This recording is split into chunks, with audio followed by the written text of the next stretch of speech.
ఇంకొక పక్కన నేను ఒకటే మిమ్మల్ని అందరినీ కోరుతున్నాను, మనం కొన్ని జాగ్రత్తలు కూడా తీసుకోవాలి. నేను ఎప్పుడు కూడా చాలా జాగ్రత్తగా ఉంటాను. ఈ కడప గడ్డలో చెప్తున్నా, వివేకానంద రెడ్డి మర్డరు నాలాంటి నాయకుడినే మోసం చేయగలిగారంటే, తెల్లవారితో నిద్ర లేస్తే ఒక అసాక్షి పేపర్ ఒకటి ఉంది, టీవీ ఒకటి ఉంది, గుండెపోటుతో వివేకానంద రెడ్డి గారు చనిపోయారు. అందరి మారిగా నేను కూడా నమ్మాను. అంతవరకు ఎప్పుడు కూడా నేను వేరే కోణంలో ఆలోచించేవాడిని. ఎన్నికల బిజీలో నమ్మితే సాయంత్రానికి మలుపుల మీద మలుపులు, గొడ్డలితో మెదడు కూడా బయట వచ్చి అంత చిన్నాభిన్నమైపోయి రూమంతా రక్తం ఉంటే అలాంటిది కడిగేసి ఏమీ జరగనట్టు గుండెపోటుతో రక్తం వచ్చి గోడలన్నీ కూడా తడిచిపోయాయని చెప్పగలిగారంటే ఎలాంటి వారితో మనం పోరాడుతున్నాం ఒక్కసారి ఆలోచించుకోవాల్సిన అవసరం ఉంది. సాయంత్రానికి మలుపులు తిరిగి రెండో రోజున నారాసుర రక్త చరిత్ర నా చేతిలో కత్తి పెట్టి నా మీదనే నెపవేసే పరిస్థితికి వచ్చారంటే కెన్ యూ ఇమాజిన్ అని చెప్పి నేను మిమ్మల్ని అడుగుతున్నా. అర్థమైందా మీకని అడుగుతున్నా. అర్థమై ఉంటే చేలు పైకెత్తమని చెప్తున్నా. అలాంటి కరుడు గట్టినటువంటి నేరస్తులతో రాజకీయం చేస్తున్నాం. అందుకే నిన్న ఒకటి జరిగితే వీరయ్య చౌదరి, సంతనూతలపాడు, పల్నాడు హత్యలు జరిగాయి. హత్యలు జరిగితే నాకు అనుమానం వచ్చింది. ఇప్పుడు నేను ఎవరిని నమ్మడం లేదు. ప్రతి ఒక్క విషయాన్ని కూడా సందేహం పెట్టుకొని మనసులో వేరే విధంగా నేను ఆలోచించి ఎవరు చేశారని ఆలోచించే పరిస్థితికి వచ్చాను. చేస్తే కొంతమంది మన దగ్గరుండి వాళ్లకు కోవర్ట్లుగా పనిచేస్తూ వాళ్ళ ప్రోత్సాహంతో ఇష్టానుసారం హత్యారాజకీయాలు చేస్తున్నారు. మన చేతితో మన వేలుతో మన కన్ను పొడుచుకొని తద్వారా రెండు పనులు, ఇది తెలుగుదేశం పార్టీ వాళ్ళు వీళ్ళనే చంపుకుంటున్నారు అని చెడ్డ పేరు తేవడం, వాళ్ళ టార్గెట్ని సులభంగా ఎలిమినేట్ చేయడం, ఇది నేరస్తులు చేసే కనికట్టు మాయ. అందుకే చెప్తున్నా, ఎవరైనా సరే మన కార్యకర్తలు కూడా ఇలాంటి తప్పుడు పనులు చేస్తే ఏ కార్యకర్తను కూడా నేను ఉపేక్షించనని మరొక్కసారి మీ అందరికీ విజ్ఞప్తి చేస్తున్నా. మీకందరికీ ఆమోదయోగ్యమైతే గట్టిగా చప్పట్లు కొట్టి మీరు కూడా ఆమోదించండి.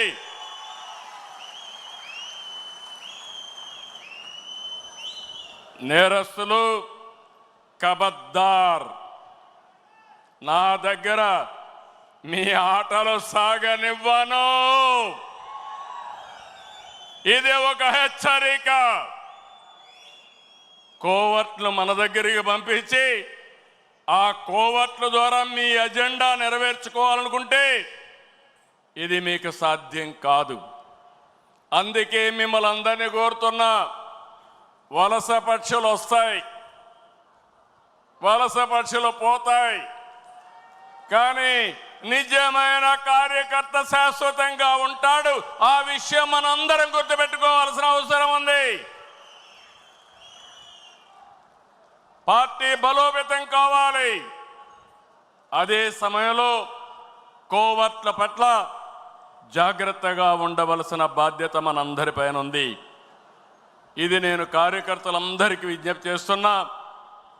ఈరోజు ఎక్కడికక్కడ మనం అందరం కూడా ఆలోచించుకుని రాబోయే రోజుల్లో ఇంకా పగడ్బందీగా కార్యక్రమాలు చేపడతామని మీకు తెలియజేస్తూ, అదే సమయంలో ఎన్టీఆర్ మెమోరియల్ ట్రస్ట్ ద్వారా న్యూట్రిఫుల్ యాప్ పెట్టాం, బ్లడ్ డొనేషన్ క్యాంపులు పెట్టాం. ఇవి కూడా మీరు సద్వినియోగం చేసుకోండి. అదే మాదిరిగా ఈరోజు 5 లక్షల రూపాయలు ఇన్సూరెన్స్ ఇస్తున్నాం. ఇంకో పక్కన ఆరోగ్య విషయంలో కానీ, విద్య పిల్లల చదువు విషయంలో కానీ జాగ్రత్తలు తీసుకుంటున్నాం. ఈ రెండే కాకుండా ఆర్థికంగా కూడా మన కార్యకర్తల్ని పైకి తేవడానికి ఎలాంటి కార్యక్రమాలు చేయాలనో అది కూడా ఆలోచిస్తున్నాం. 1 ఫ్యామిలీ 1 ఆంటర్‌ప్రెన్యూర్, అందులో మన వాళ్ళని కూడా ప్రాధాన్యత ఇవ్వడానికి ఆలోచిస్తున్నాం అని చెప్పి కూడా నేను మీకు తెలియజేస్తున్నా. అయితే ఈరోజు మీరందరూ కూడా ఈ విషయంలో కూడా కూటమి అంతా కూడా ఐక్యంగా ఉండాలి. 2029లో 2024 కంటే పెద్ద మెజారిటీతో గెలిపిస్తామని హర్షాన్ని ఆమోదాన్ని తెలియజేయాల్సిన బాధ్యత మీ అందరిపైన ఉంది. అదే సమయంలో పేదల సేవలో సోషల్ రీఇంజనీరింగ్, ఈరోజు ఈ రాష్ట్రంలో సంక్షేమ కార్యక్రమాలకు ఆద్యుడు మన నాయకుడు ఎన్టీ రామారావు గారు.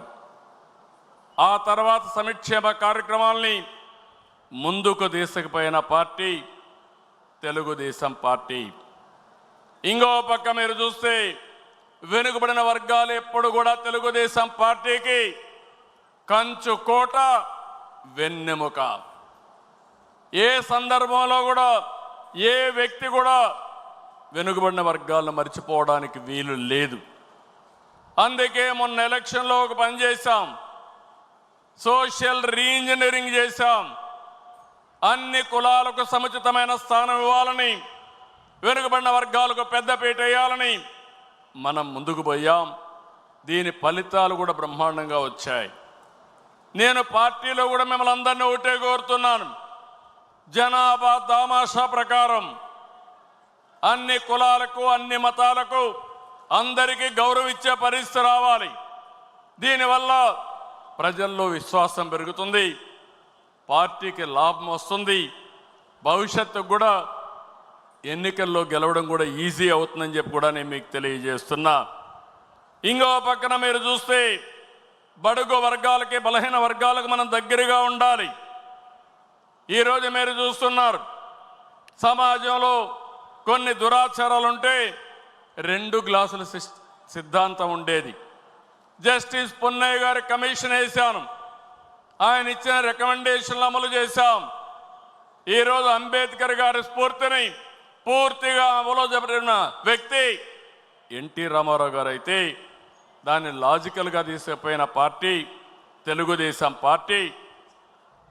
ఈరోజు మనం గుర్తుపెట్టుకోవాల్సింది, ఫస్ట్ టైం బాలయోగిని లోకసభ స్పీకర్గా చేశాం, ప్రతిభా భారతిని అసెంబ్లీ స్పీకర్గా చేశాం, ఎర్రం నాయుడు, యనమల, కళ, కేఈ, అయ్యన్న పాత్రుడు, కాలవ, నక్క ఆనందబాబు వంటి బలహీన వర్గాలకు సంబంధించిన నేతల్ని పార్టీ ఈరోజు ఎంతో గౌరవించి ముందుకు పోయాం.